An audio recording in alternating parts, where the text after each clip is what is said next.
எத்தனை சாமி வந்ததையா, இது எந்தெந்த சாமி தந்ததையா, எத்தனை பாட்ட சொன்னதையா, அத சுத்துற பூமி கண்டதையா, அடிச்சு வீசும் காத்துலையும் அந்த தகப்பனாச சுத்துதையா,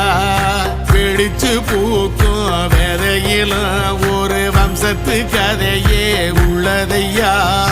100 தலைமுறை சேர்ந்து செதுக்குன ஈர நலம் இது பாறையா, வாழும் வரையிலும் நீயும் விதைக்கிற கடமை இருக்கு கேளையா, கோடி விளக்காயேந்தி கிடந்த வீடும் இருண்டது ஏனையா, மாட விளக்கா நீயும் வரத்தான் வீடும் ஏங்கி நிக்குதையா.